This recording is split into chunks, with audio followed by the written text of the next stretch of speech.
Taxation from the Washington School of Law in 1997.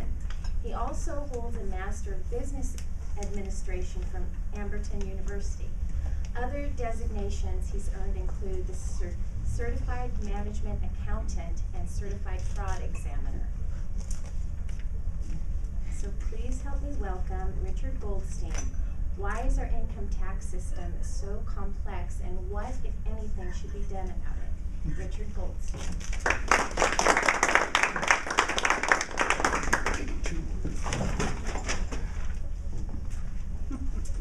I'm sorry, you touched my chair, and when that happens, you drop everything. Got it? I got it.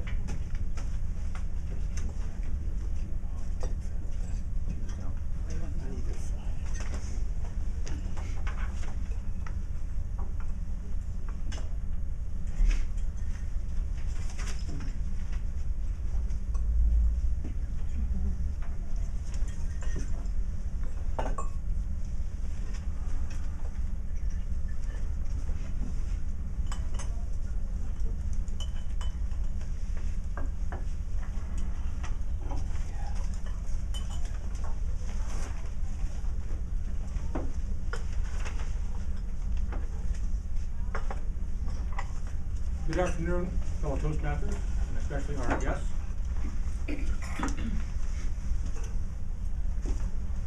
There are over 10,000 pages of income tax code. The laws are made by the Congress, your elected representatives, senators.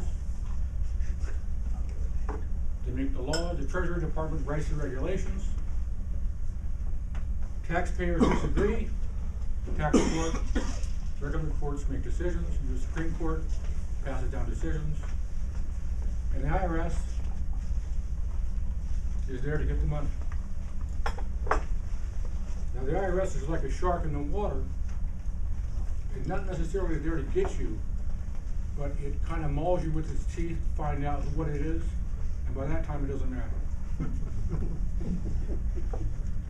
Individual taxes, corporations, S corporations, limited liability companies, sole proprietorships, trusts, etc., etc., etc. 10,000 pages of tax code. I urge you, the whole point of this speech, to call or write your representative, Congress, senators, governors, the president, to simplify at least our individual tax form 1040, which I just passed out. Now, there are 3 pages there, the front page of the 1040, page 2, and the Schedule A itemized deductions. Now this is just for an example of how complicated the basic tax return is. You can imagine how bad the corporation, S corporations, limited liability companies, and so forth tax returns are. Now, the IRS mission, and I will read this because I don't want to give them a bad shape. Provide America's taxpayer top quality service by helping them understand and meet their responsibilities, and by applying the tax law with integrity and fairness to all. Now, doesn't that sound like a Pledge of Allegiance? As I say, the IRS is there to get the money. Now, if you look at the 1040 on page 1, you'll see that there are different sections. And the first one is very simple: name and address, social security number. We can do this. Filing status, if you're single, if you're married, filing separately, head of household. Here's where it starts to get a little bit complicated, because what's dependent and what's a child, and did you take care of them more than half a year? Did you supply half their income? We're already into a little bit of esoteric. Now, the IRS is very cherry when it comes to these forms. Every number has to be filled out, calculated correctly, and so forth. You'll see that the next section is called income.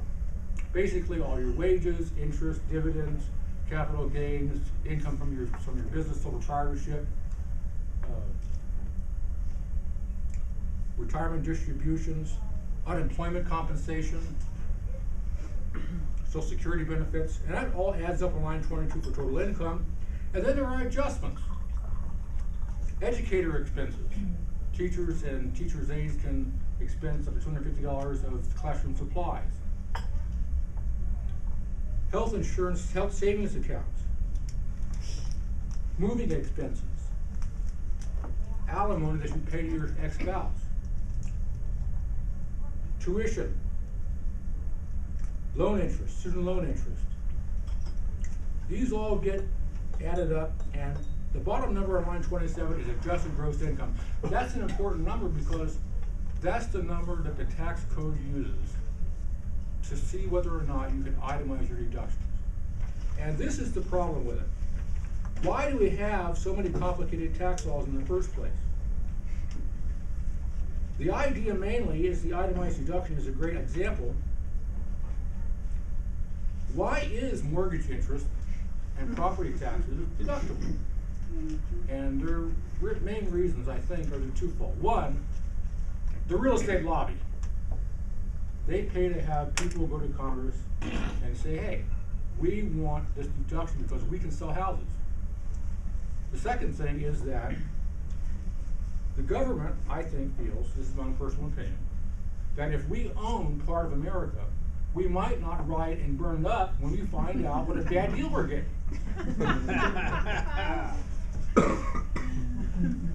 Charitable contributions. About the fourth one down on Schedule A, page 3 of your handout. Gifts by cash or check. It's my opinion people would give a lot less if there was less of a deduction. Because I've seen this in practice. And I tell a taxpayer, where's your charitable contributions? It would make a big difference.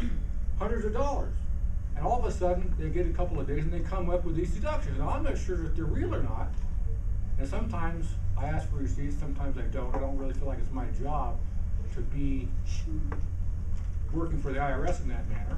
To me, I'm on the taxpayer's side. It's my job to save the money. On the other hand, you've got to make sure that the numbers make sense and that when you sign the return, it's true and accurate to the best of your ability. But I do feel that without charitable contributions, a deduction, and I believe that Goodwill and Salvation Army have their lobbyists also. And I'm not sure that's a bad thing, but that's the way it is. So,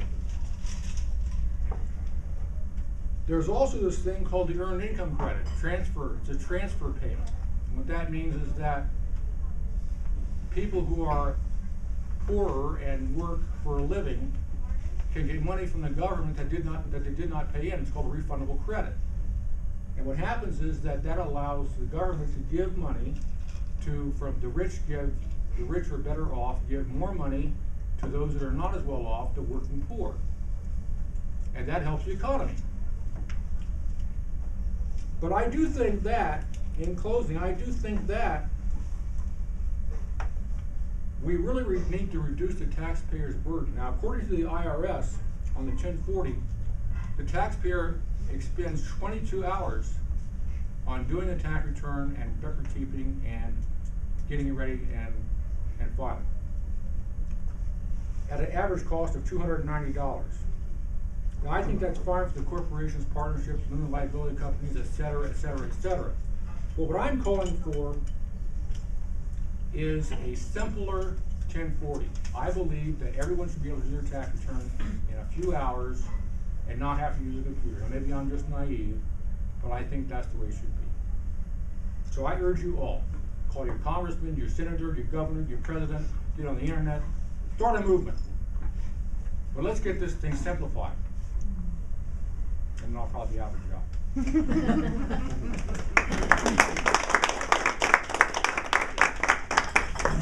Oh, that's me.